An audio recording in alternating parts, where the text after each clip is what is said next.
Ja, hallo und herzlich willkommen zum zweiten Teil zum Bau meiner Pirateninsel. Ich würde sagen, wir starten direkt da, wo wir das letzte Mal aufgehört haben. Ihr seht hier nochmal den aktuellen Stand, 111 Teile, ist noch ziemlich übersichtlich.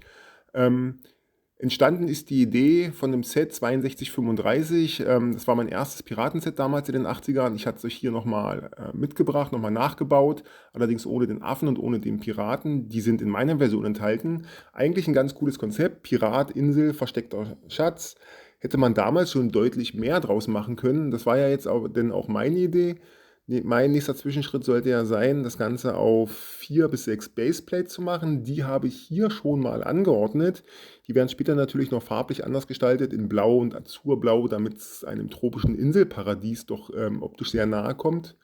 Zunächst hatte ich hier auf der rechten Seite auch mal damit begonnen, die Küstenlinie zu designen. Als erstes ist mir aufgefallen, dass ich das Ganze nicht in dem originalen Gelb machen werde. Das ist in der Größenordnung einfach viel zu grell, viel zu auffällig und nicht mehr naturgetreu. Meine Idee war jetzt daher gewesen, das Ganze in Tan bzw. Dark Tan zu machen.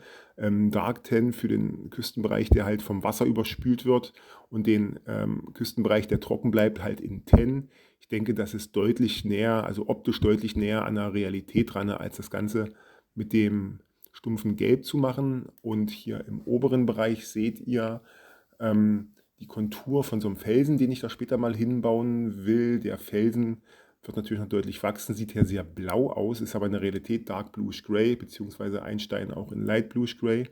Ja, und der Felsen, der wird dann später mal ein Piratenversteck beinhalten, wo die Piraten ihren Schatz verstecken, beziehungsweise auch Vorräte bunkern. Ich denke, das ist eine ganz coole Idee. Und eine Sache, die mir noch nicht so gefällt, habe ich für euch jetzt hier mal nachgestellt, sind diese Wedges 3x3, 3x6 oder auch hier in 4x4. Die sind doch alle sehr symmetrisch und damit kann man keine Küstenlinie so naturgetreu nachbilden. Besser sind die hier, die braunen, die ich gerade hier einbaue. Die sind so 2x4er, die gibt es auch in 2x3er. Und damit kann man halt eine Küstenlinie, ich zeige es hier gerade, doch wesentlich naturgetreuer bzw.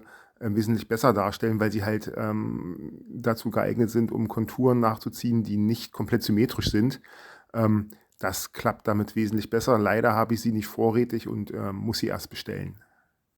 Ja, und dann hatte ich mir überlegt, dass es auch wahrscheinlich relativ langweilig wäre, wenn die Piraten auf ihrer Insel ganz alleine wären, in ihrem Höhlenversteck mit ihrem vergrabenen Schatz. Wie gesagt, wäre ganz schön langweilig. Daher die Idee, dass auf der anderen Seite der Insel die Soldaten ihren Stützpunkt haben. Ich hatte in der Vergangenheit, ihr seht es hier, schon mal einen kleinen Stützpunkt entworfen mit einem Steg, der ins Wasser reinreicht, wo halt die Boote anlanden können. Dieser Stützpunkt ist, ihr seht es hier, hinten auch offen, also ist noch nichts Großes, aber das könnte man halt wunderbar als Grundlage nehmen, um daraus jetzt einen größeren Stützpunkt zu bauen. Handelsstützpunkt oder halt ein kleiner Militärposten für die Soldaten. Und das Szenario wäre dann halt, dass die Soldaten und die Piraten sich in der Mitte der Insel im Dschungel treffen und kämpfen und halt ähm, vielleicht auch Handel miteinander treiben, was auch immer. Und ein langfristiges Szenario wäre dann, wenn man die Insel weiter vergrößert auf 3x3 oder gegebenenfalls sogar auf 4x4, also 16 Baseplates, dass man dann auf der Insel genug Platz hat, um in der Mitte ein richtiges kleines Dorf noch zu bauen, mit einer Schenke, mit 2, 3 Wohnhäusern, mit normalen Handelsposten, wo sich dann halt das eigentliche Leben auf der Insel abspielt, wo sich halt dann die Dorfbevölkerung mit den Soldaten trifft oder halt vielleicht die Piraten einen Überfall aufs Dorf starten. Aber wie gesagt, das alles Pläne für die Zukunft. Im Moment soll es erstmal bei dem Piratenstützpunkt und dem Soldatenhandelsposten hier bleiben.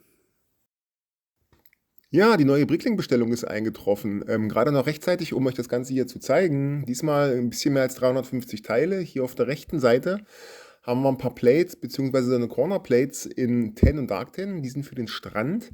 Leider nur die symmetrischen. Ich hatte ja vergessen, die asymmetrischen zu bestellen. Die kommen in der nächsten Bestellung. Hier oben haben wir dann noch ein paar grüne für den Mittelteil der Insel. Da fehlt aber noch ein ganzes Ende. Das kommt dann auch in der nächsten Bestellung. Und ansonsten sind hier noch haufenweise Steine in Light Bluish Gray, Dark Bluish Gray, Braun und so weiter. Die sind für mein anderes Projekt, für meine Mittelalterwelt. Darüber halte ich euch aber in einem separaten Video auf den Laufenden. Ja, ich würde sagen, für heute war es das erstmal. Ich verabschiede mich von euch. Wenn euch das Video gefallen hat, würde ich mich freuen, wenn ihr mir ein Like da lasst, beziehungsweise den Kanal abonniert. Dann verpasst ihr auch die anderen Videos nicht. Von daher sage ich erstmal Tschüss und bis zum nächsten Mal.